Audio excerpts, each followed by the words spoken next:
ሰላም እንዴት ናችሁ? ውድ የማን ዩናይትድ ኢትዮ ፋንስ ተከታታዮች በያላችሁበት ሰላማችሁ ይብዛ። በርካታ ስፖርታዊ ጥንክሮችን ወደ እናንተ ይዘን መጥተናል። ለቻናሉ አዲስ የሆናችሁ ቻናሉን ሰብስክራይብ እንዲሁም ቪዲዮውን ላይክ ማድረግ ፈጽሞ እንዳይዘነጋ። እስከ ፕሮግራማችን መጠናቂያ ድረስ አብራችሁን ቆዩ።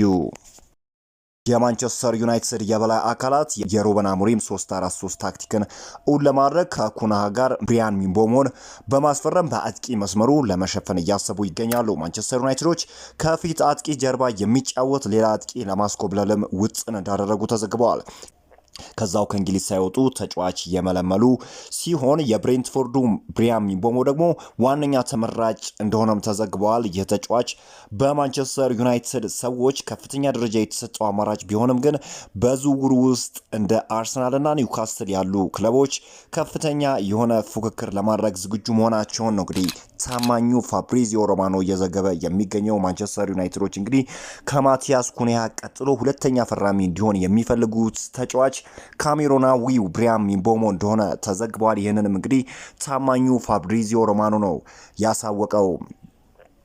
ቼልሲዎች አሁንም ቢሆን በውል አንቀጾች ዙሪያ ከሳንቾ ተወካዮች ጋር ንግግር እያደረጉ ይገኛሉ። ሆኖ በሁለቱም ወገኖች በኩል በደሞዝ ዙሪያ ከስምምነት መድረስ ያልተቻለ ሲሆን በዚህ ሳምንታዊ ደሞዝ ዙሪያ መስማማት የማይችሉ ከሆነ ቼልሲዎች 5 ሚሊዮን ፓውንድ የካሳ ክፍያውን በመክፈል ተጫዋቹን ወደ ቀድሞ ቤቱ የሚመልሱት ይሆናል ተብሏል። እንግዲህ ይህንንም ፋብሪዚዮ ሮማኖ ነው እየዘገበው።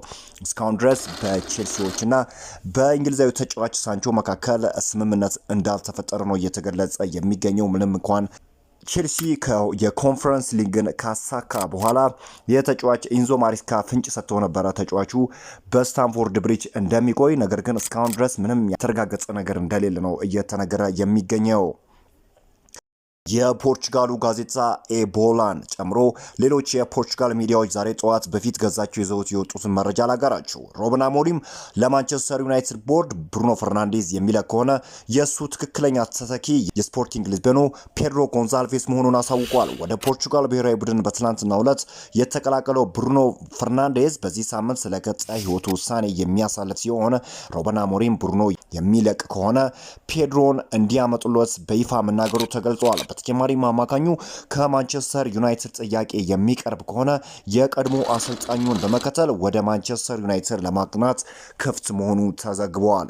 እንግዲህ ማርክ ጉርድብሪጅን ዩናይትድ ስታንድ የሚባል ዩቲዩብ ገጽ ላይ በብዙ መረጃዎችን ሲያጋራ እንመለከተዋለን እና እንዲህ ሲል ነው የተናገረው። አሁን ብሩኖ ከፖርቹጋል ብሔራዊ ቡድን ጋር ነው።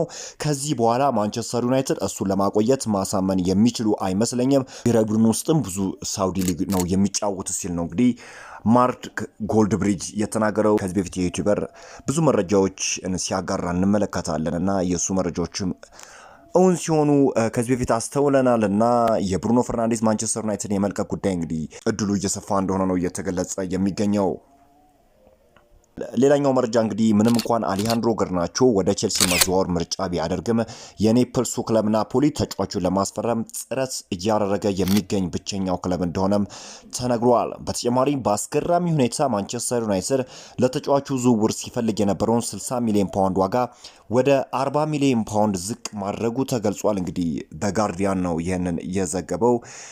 ማንቸስተር ዩናይትድ አርጀንቲናዊ ተጫዋች አሌሃንድሮ ገርናቾ ላይ 40 ሚሊዮን ፓውንድ እንደለጥፉበትም ዛሬ ተዘግቧል። ናፖሊ ዝውውሩን እየመራ ሲሆን ቼልሲም ስለ ተጫዋቹ ዝውውር እየተከታተለ እንደሚገኝ ነው እንግዲህ ታማኙ ደ ጋርዲያን የዘገበው። ማንቸስተር ዩናይትድ በትናንትናው ዕለት እንግዲህ የማቲያስ ኩና ዝውውር ሙሉ ለሙሉ በሚባል ሁኔታ አጠናቋል። ኩና እንግዲህ የሕክምና ምርመራውን በተሳካ ሁኔታ ያለፈ ሲሆን እንዲሁም ኮንትራቱን ፈርሟል። አሁን እንግዲህ የብራዚላዊ ተጫዋች የማንቸስተር ዩናይትድ ተጫዋች መሆኑ ይፋ ሆነዋል። የማንቸስተር ዩናይትድ የዚህ ዝውውር መስኮት በጀት 125 ሚሊዮን ፓውንድ ሲሆን ከሽያጭ የሚገኘውን ገንዘብ በማከል ዩናይትድ በገበያው ላይ የፊት መስመር አጥቂ፣ አማካኝና ተጨማሪ 10 ቁጥር ተጫዋች ለማስፈረም ሙከራ የሚያደርግ ይሆናል። ካሜሮናዊ የብሬንትፎርድ የፊት መስመር ተጫዋች ብሪያን ምቤሞ በዩናይትድ ራዳር ውስጥ ከሚገኙ ተጫዋቾች ግንባር ቀደሙ እንደሆነ ተገልጿል። አልሂላል እስካሁን ድረስ ብሩኖ ፈርናንዴዝን ለማስፈረም ለማንቸስተር ዩናይትድ ይፋዊ ጥያቄ አላቀረበም። በተጨማሪ ማንቸስተር ዩናይትድ ብሩኖን ለመልቀቅ ፈቃደኛ የሚሆነው ተጫዋቹ ዝውውሩን እንደሚፈልግ ካሳወቀው ብቻ እንደሆነ ተገልጿል።